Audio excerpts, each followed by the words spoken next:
Hello everyone, welcome to Apti Plus Academy for Civil Services. There's a video on daily news and editorial analysis which I'll be covering from the Hindu and Indian Express. So most important news and editorial of the day will be discussed in this session. Let's get started with news topic list. Today is 4th of February. The first topic is Chandrayaan 3 set for August launch. This is at the end of this year.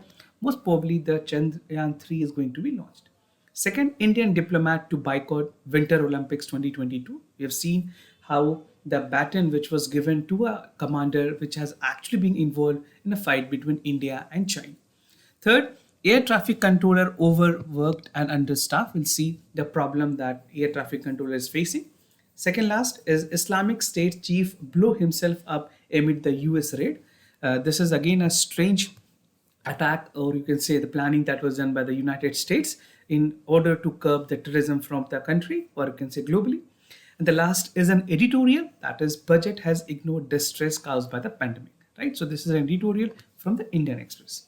Apart from all the news and editorial discussion, at the end of this video, there would be some MCQ questions. These questions will be based on current affairs that will help you for the upcoming prelims examination. So without any further delay, let's get started. If you're new to our channel, do not forget to subscribe Apti Plus Academy for Civil Services on YouTube. If you like this video, if you find this video informative and helpful, do not forget to press a like button. And just to give you an idea, we have launched Prelims Test Series 2022. There are total 38 tests, 5 tests on previous year question, 7 monthly current affair tests, and 10 full length tests. So these are all the benefits that you can avail with this test series. Along with this, you will get the IS Gazetted magazine also, 12 month subscription, right? So do check it out. मैंने video के description में इसके link दिए हुए हैं, आप ज़्यादा जानकारी वहाँ से ले सकते हैं. Now starting the session with the first news, that is Chandrayaan 3 set for August launch. This is August 2022. At the end of this year, probably the ISRO is going to plan for this launch. This particular news is important for General Studies Paper 3. Achievement of India's in science and technology, Indianization of technology, and developing of new technology.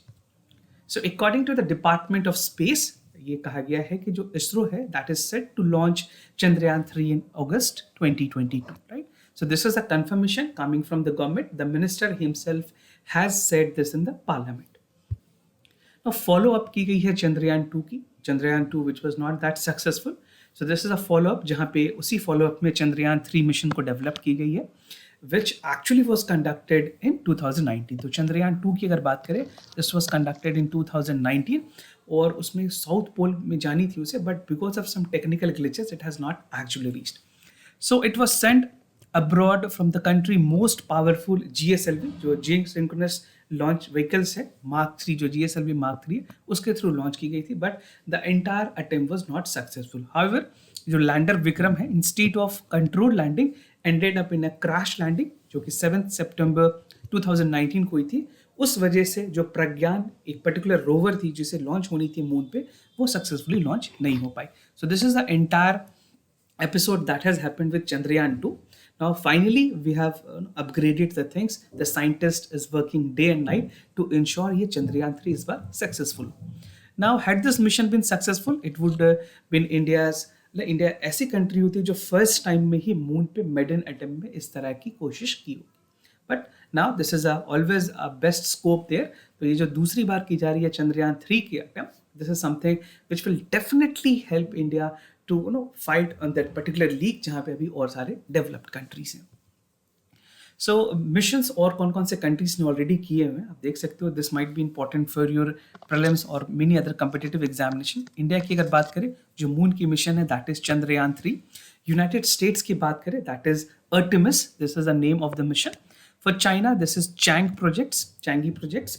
And for Russia it is Luna 25. तो अगर आपसे exams में पूछा जाए कि कौन कौन से मिशन किससे रिलेटेड है या किसी और कंट्री की मून के मिशंस की क्या नेम है, प्रोजेक्ट का क्या नाम है, तो आपको पता होना चाहिए. Now delayed due to pandemic, we have seen that because of the pandemic, the work progress on Chandrayaan was not that at the top level. So based on the learning from Chandrayaan 2, ये suggestions दी गई कि किस तरह से जो realizations हैं, जो problems हैं, उनको overcome करना है, और all the progress, the upgrade that is required should be necessarily put in Chandrayaan 3, right? Now, many related hardware and other special tests was also completed to ensure कि इस बार की जो हमारी प्रोग्रेस होगी या फिर जो कंडक्ट होगी, जो पूरे प्रोजेक्ट की एग्जीक्यूशन है वो सक्सेसफुली हो सके. Now, last major satellite that was launched by ISRO were Earth Observatory Satellite 3, which was in August, और Amazonia से फरवरी में भी satellite launch की गई है. So ISRO has planned actually 19 mission until December of this year. By the end of this year, क्या क्या planning की है इसरो ने?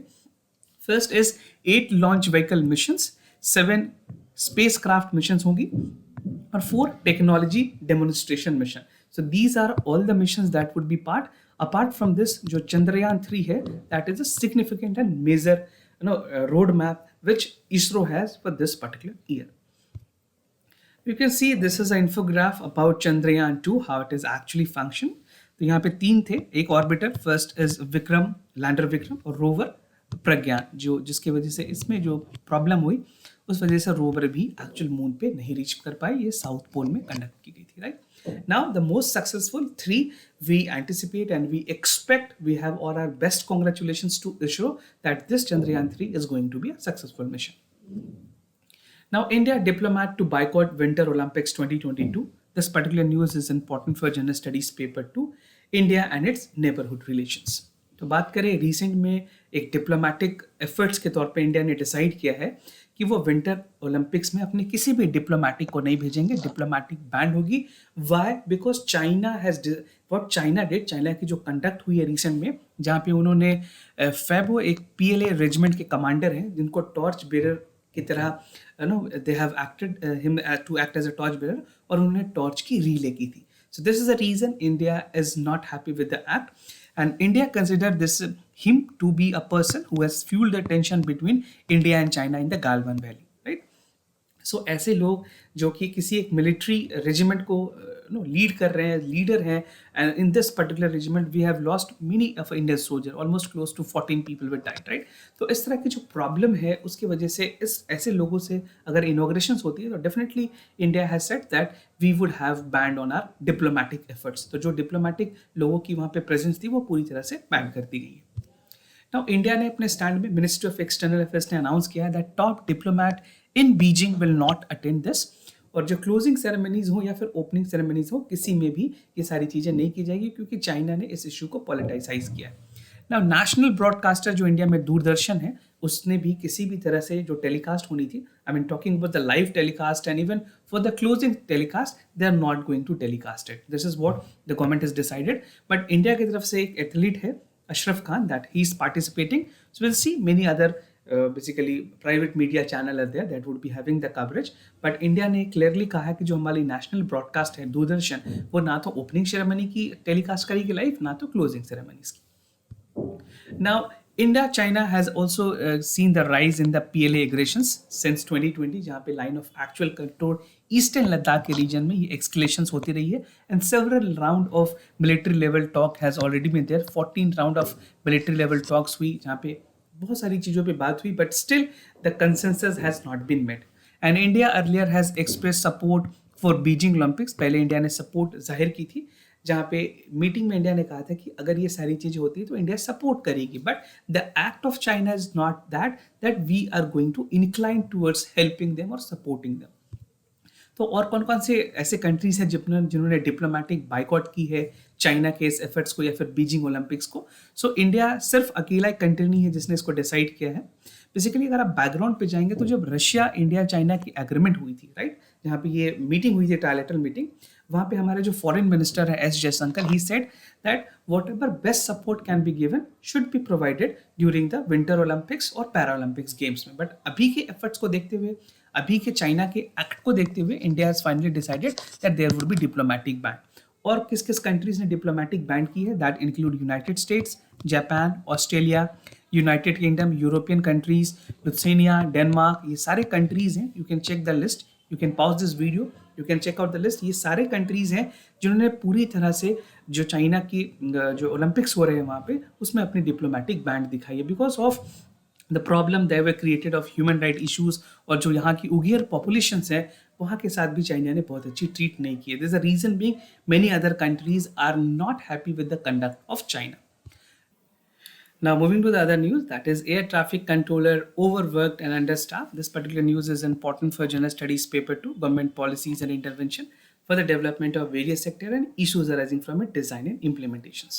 तो रिसेंट में एटीसी पे बहुत सारी वर्कफोर्स क्या बात करें मैन पावर की लोड देखी गई है और शॉर्टेज देखी गई है, right? Because of the man power shortage जो एटीसी की फंक्शन है इंडिया में वो बहुत अच्छी नहीं है।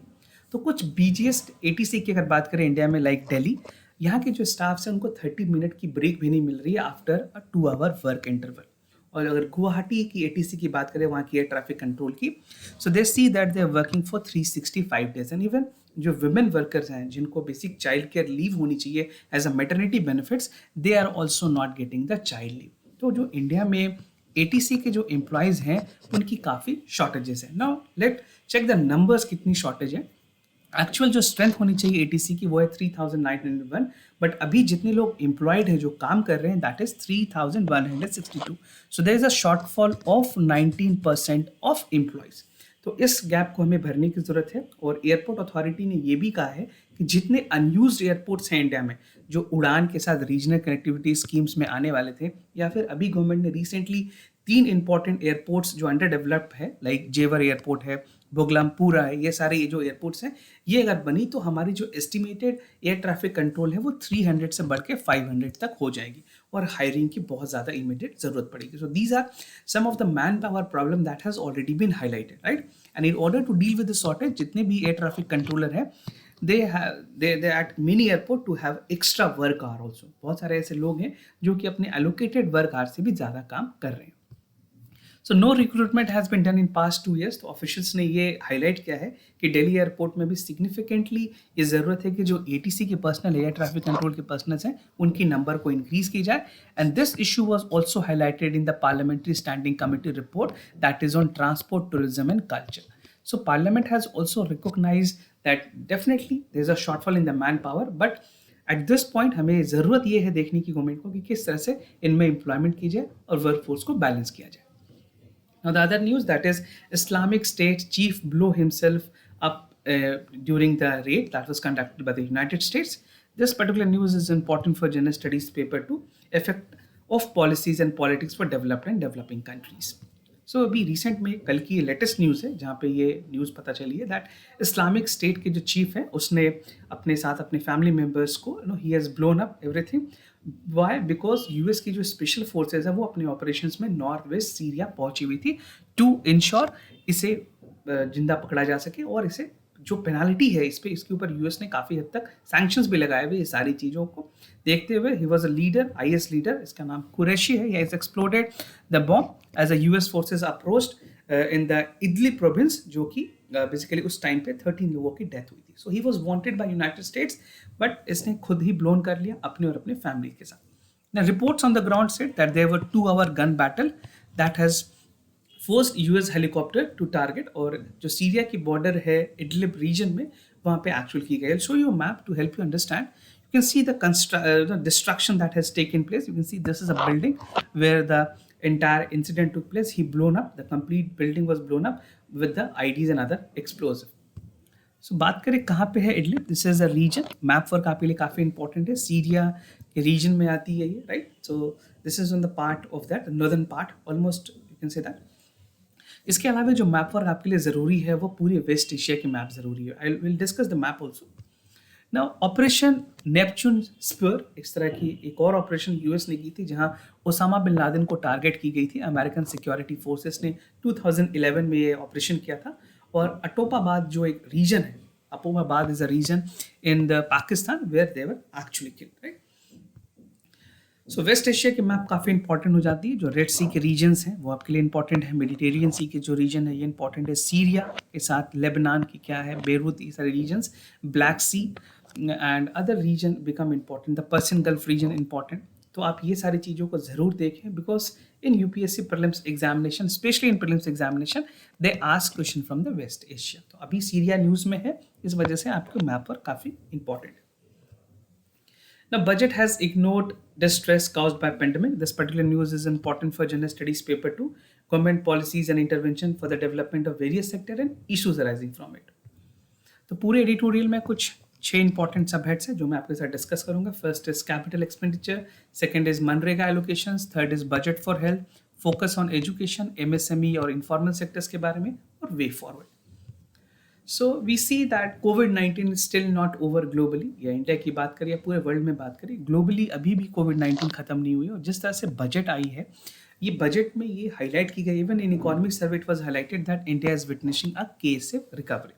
So the substantial gain that India has made in terms of poverty is not reducing, और जो पहली सिचुएशन थी उससे भी ज़्यादा वर्स सिचुएशन अभी हो रही है. So there is a reversal threat of the situation that Indian economy has faced a couple of years before also. Share की अगर बात करें, total 10% of the national income stand around 15.7%, whereas the share of bottom 50% of the national wide income is only 13.1%. तो India की जो 57% total assets है, जो value है, वो सिर्फ 10% लोगों के पास है, और जो 50% पॉपुलेशन है उनके पास सिर्फ 13.1% है. ये मैंने आपके साथ पहले भी डिस्कस किया है. जो इनकम डिस्पैरिटी है इंडिया में वो काफ़ी हाई है. Now, India's rising inequality in real is real and suspicious.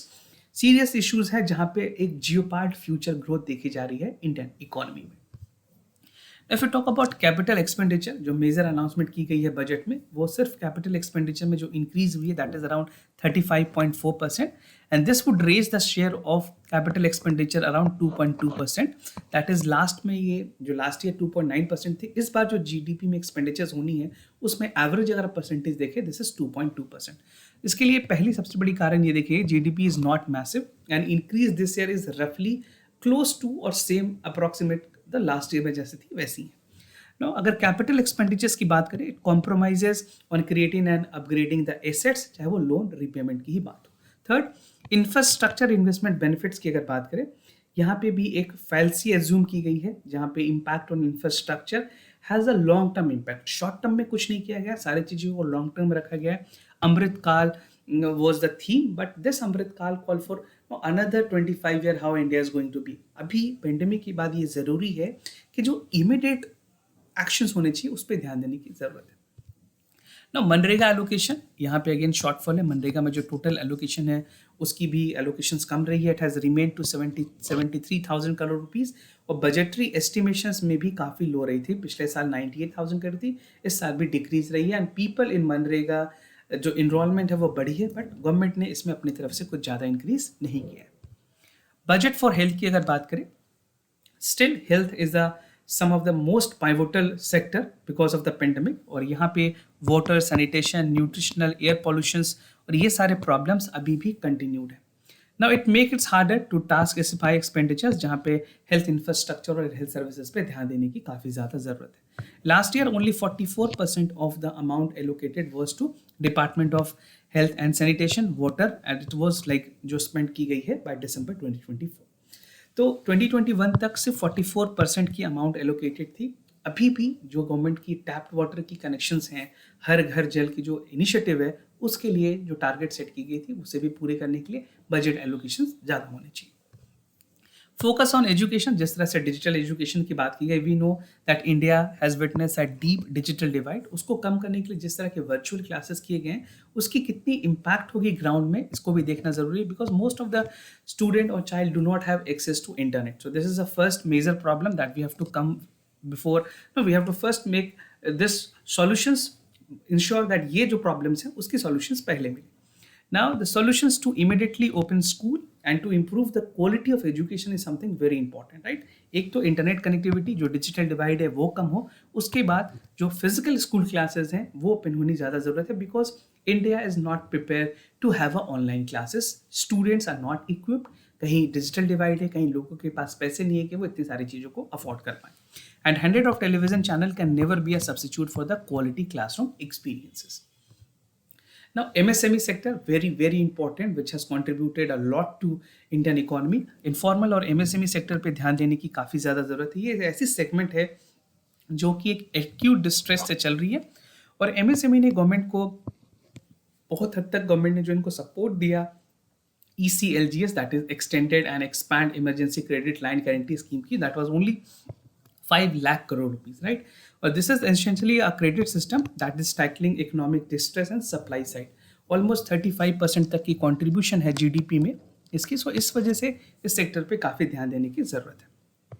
Now, the informal sector employs close to 80% of India's workforce, and that is mentioned, that has no mention in the budget. तो informal sectors पे भी ध्यान देने की जरूरत थी। ये सारी चीजें थी जो इस बार के बजट में मिसिंग थी। Now, way forward की अगर बात करें, to get back to the growth track and to increase the size of economy, Indian economy में ज़रूरत है कि किस तरह से एलिवेशंस आए। जो पॉलिसी है, खास करके इकोनॉमिक पॉलिसी, उसमें जो डिस्ट्रेस है, जो ऐसे लोग हैं जिनके लिए सबसे ज़्यादा काम होनी चाहिए, उस पर दैन देने की ज़रूरत है। And income and consumption of this in the lower pyramid of the people should be the focus and priority, right. K shaped recovery जो इंडिया ने देखा है, that is not something going to work and it will definitely hurt the consumer pattern. जो stability है economy में और जो उसकी ग्रोथ है, उसको लेकर के भी काफ़ी ज़्यादा इम्पैक्ट होने वाली है। So these are some of the things that need to be worked upon, and we need to ensure that the stability has to continue, the sustained growth has to continue. We want a V-shaped recovery, not the K-shaped. K-shaped India के लिए कभी भी advisable नहीं है। India के लिए हमेशा V-shaped recovery ही mandatory है। So we want V-shaped recovery. Moving to the MCQ questions of the day. Before I proceed, just to tell you the answer of yesterday questions. For first question, the correct option is C. For second question, the correct option is C. Today's MCQ, Global Education Monitoring Report is released by United Nations Education Scientific Culture Organization, United Nations Child Emergency Fund, United Nations Public Emergency Program, Administration Program and World Bank. So आपको अगर correct answer पता है तो ज़रूर आप बताएं. If not, you have to check the correct options. Second question for your practice, Indian Cyber Crime Coordination Center. It is controlled by the Prime Minister Office. The scheme was set up by 14C approved committee in 2018. The cyber crime और comprehensive coordinated manner में काम करने के लिए. So do check it out which among the following is the correct option. This was all about the daily news and editorial analysis followed by the MCQs. If you have any other concern, you can let me know. I'll be more than happy to assist you. For time being, I'm signing off. Thank you so much for watching this video.